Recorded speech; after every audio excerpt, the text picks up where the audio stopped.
what's going on here. It's Hellmoppers incoming.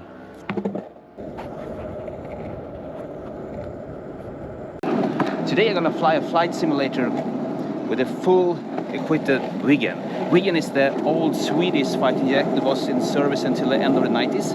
And I'm also gonna fly the one that's called the Draken, which actually my dad is gonna fly. I'm not gonna fly it. I'm gonna fly the newer version.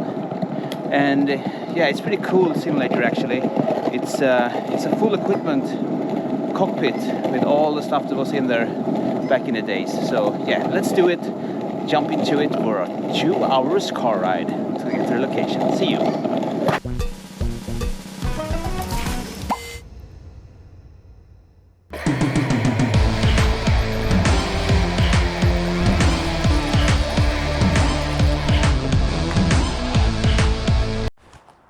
Alright, so inside here we have the simulation with the Viggen and Draken. It's called the Drake, the Dragon. Alright, so let's walk in. So, I'm gonna do a voiceover here because this place was kind of tiny. It was actually in this dude's garage, or like it was a garage, but it was, you know, extended garage. So he had several bodies from aircrafts here. You can see one here is called Lansen, and that one is a school plane for students who later gonna drive the fighter jets, such as, you know, Viggen and Draken. Which one is here? That one is Draken, and it's the body you see. It's actually taken from an airplane that was going to be scrapped. So they put it in here and put it up in the simulator. The simulator is really advanced. This is the technician guy who's there, and here you see the Viggen. This is the one I'm gonna drive, and it's a much newer plane. This took out to service, I think, at the beginning of the 2000 or so. I think Swedish Air Force ordered like 800 of them, but they could only deliver 300 because they were so expensive. But it was a great aircraft when it was released. Super advanced. This is the control center for the whole shaboom, so to speaking. Here they control all the planes here, and they also got another plane upstairs, which is a jumbo jet. You can see he also have like a awesome collection of Star Wars for some reason. I don't know. I love Star Wars, and he built all the stuff himself. Look at this Chewbacca, which is putting the head back on here because he went too tired and lost his head. There I'm pointing at the other body there and asking if that's like Layla's body from the Jabba the Hutt scene, but he said no, it's not. It's from another scene. I couldn't actually get what it was trying to explain. But this Chewbacca is really cool, and it's I mean. Imagine putting that out in the forest. People will see like the Bigfoot coming. Here he also got the helmets. He built everything by himself, he said. I don't know about the helmets, but well, they look really advanced. So here is also the injections. He injects something, maybe in Chewbacca, so he becomes really big. So here we got more of the Star Wars stuff. You got C-3PO there with his robot arm, and also in there you get Boba Fett and Han Solo in the fridge. So cool. And also here is a collection of Star Wars little soldiers. Awesome collection. Really cool. C-3PO is there too. As we only paid for 1 hour of flying, I didn't want the Star Wars exploring take all of the time. Even I could stay there for 1 day or so to just explore all the cool figures he got there. So before you can fly, then go through every single instrument in that cockpit. It's like real flying. Every button, every instrument, they explain it for you, and yeah, so you can use it in the flying mode when it comes on. What you see here is Draken, which I'm not going to fly. I'm gonna fly Viggen, but I got the same instructions there as well. They are kind of similar, but not similar. I mean, Viggen is a newer, updated version of Draken, which means better technique and so on. These aircrafts are really realistic. They got the catapult here and it's working, so don't push that button. As you can see here, it's me struggling to get into that narrow cockpit with my G-Force swaggy trousers on. So swag. Those trousers are there to simulate the G-force when you flying this aircraft, because when you fly in jet aircraft you get lots of G-force. So it's all there. So when you fly in this plane, you're actually feeling the force into your body. That's really cool. So he's really professional, this dude. He's got his education from the Swedish Air Force, and he's fixing and tricking and see that everything is correct attached and all that. He's also giving me instructions how to use the instruments in front of me, and also how to use, you know, the gas and, you know, everything, like how you fly the plane basically, because this is so real but unreal, and it's so close to reality you can get. This model is not attached to a gyro, so it's steady on the ground, but still you can feel the moves due to the G-force that causing your body. So it actually feels like you're turning left or rolling, even without this gyro function. But of course a gyro would be nice to have this one into. I mean, imagine doing a roll and you are upside down in the plane. Now the cockpit goes down and I'm inside there thinking of what's next.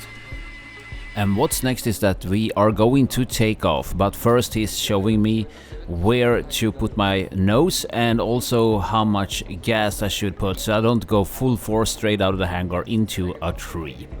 So easy on the gas and tax out, just follow the line. That's what it is telling me right now.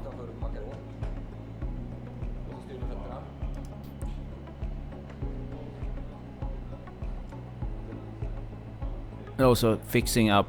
Actually, we got some problems here when we were trying to get out, because he accidentally pushed the reverse button. So I pushed the force to go forward and actually went backwards. How that works with the jet engine is that it goes flaps over the jet and pushing the force through, I don't know, reversed. So you get the force in front of you instead of the back, but it goes really fast backwards. It's kind of funny. So I was like, alright, let's take off, and we go backwards back into the hangar again.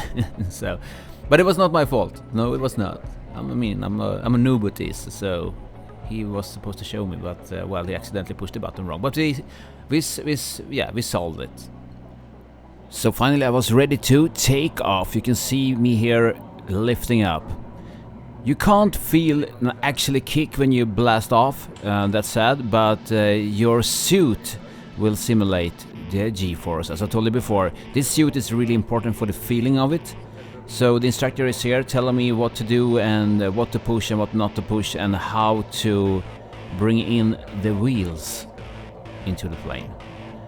I'm sorry, I don't know any of these technical names of all the stuff that's going on. He was just pointing, just release that, pull that, blah blah blah, and I did. And yeah, I'm up in the air here. It's pretty much like flying a real plane. Here he told me like, can you roll to the left? And so I tried to roll it, and that's how it went. And he's telling me that I need to look at the horizon when I'm doing this. So I try to keep it steady and look to the horizon while I'm trying to roll the plane and keep a steady line.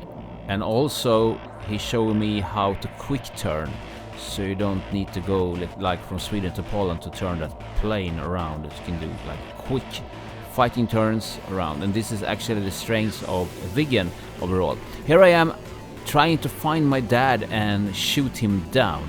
I'd like to get a decent dogfight with him. It was not easy to find the plane. It was like looking after a needle in a haystack, because you know the sky is like a big deep sea to find anything in.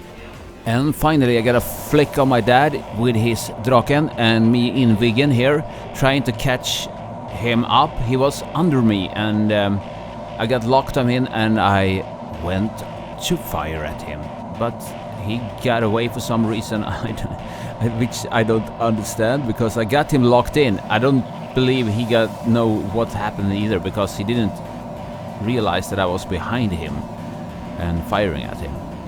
You can see here I'm scanning through, and I tried to lock him. That's a little dot there, little gray dot you can see on the sky there. That's him. That's moving you. And now I'm trying to turn and cross his line to fire at him. But you see there goes the missiles off. There he goes up, and he's actually above me, and I'm passing him. I asked him afterwards if he realized that I was was attacking him, and he didn't get a clue. He didn't know what's happening, what's going on. So I went like bored and stopped chasing him, and I went out for actually bombing my home city instead in rage. As you can see there, my city goes night-night with 4 missile strikes, and yeah, hitting the shit out of it. Actually, I also hit myself in happiness, and here I crash, sadly. But you know, it's just a simulation, so we up and running again. Just a little crash landing there, no worries. So it's pretty much time up with this session, so we're gonna take the landing instead. Just wait for it.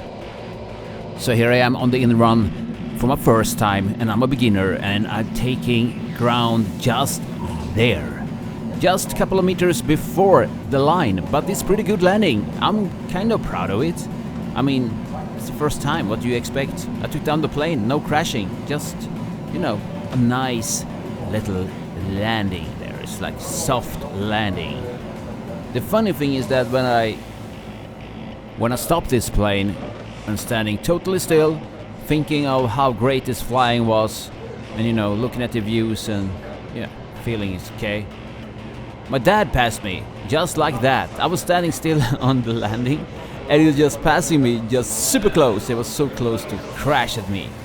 But anyways, this was really fun, and so far the best simulator I tried. Alright, that was awesome. This simulation was so cool. You should try it. You should come here and just try it, because it's so cool. And also get this diploma, so you can tell your friends that you're actually a pilot. But it's really cool. You should do it. Alright, let's go back home.